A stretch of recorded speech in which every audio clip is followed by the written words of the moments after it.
Okay, my name is Luke Holder. I work at the Limewood Hotel. I'm in partnership at Hartnett, Holder & Co with Angela Hartnett. So the first dish I'm going to show you today is a porcini soup finished with Parmesan and burnt butter. Soups are really simple.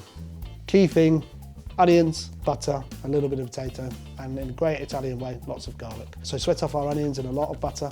We add a little bit of salt at the beginning, which is key to the sweating process in the onions, as you draw the moisture out before you start frying the onions. Once that's had about 10 or 15 minutes, we add the chopped porcini mushrooms.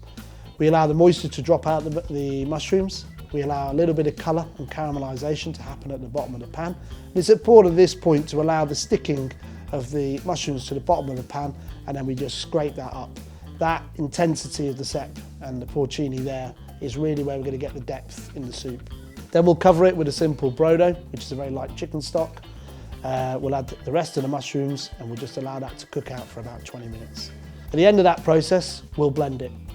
When you go to serve it, you heat up the portion at a time, and then beurre noisette, which is butter that goes almost black, a little bit of parsley and garlic added to that, and then we use a hand blender to blend a 2-year-old aged Parmesan. It adds a nice sweetness to the mushrooms. It gives body and weight. It's really important that you don't grate your Parmesan too far ahead of time, as the more it sort of dries out, the more floral context you'll lose, and you'll lose a lot of that sweetness. And it's got to go in last minute before it's served. We serve it as simply as it sounds, just in a bowl, and then we do a roasted porcini on the top with a little bit of burnt butter around the outside. Simplicity is key, flavour is everything. So there we have the porcini soup, a simple puree of soup, a roasted porcini, and a little bit of parsley and garlic.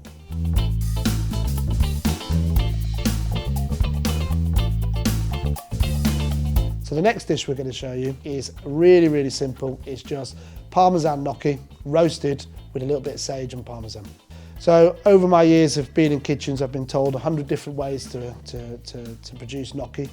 But the fail-safe one, the way that we learned in Italy, was just boil the potatoes in the skin. Once they're soft with a knife, peel them, put them through the ricer, okay? You don't want it too smooth, you don't need to get all chefy and start passing it through drum sieves, etc.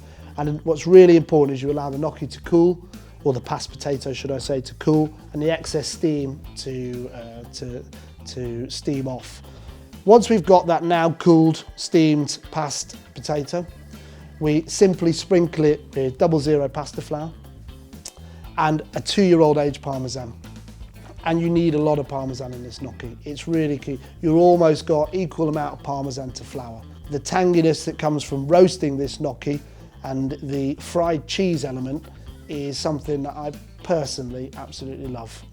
We add a little bit of seasoning, a little bit of egg yolk, and then we just cut the gnocchi together. We don't need it. The more you need it, the more you work the gluten, the more gloopy and spongy and tough your gnocchi will be.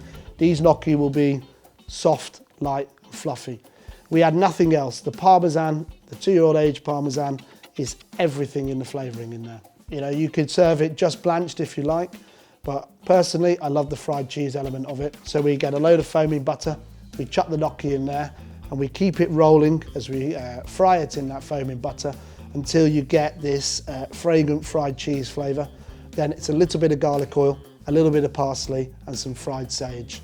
Straight up into a bowl, served exactly as it is, with a fresh layer of grated Parmesan on the top. Simplicity.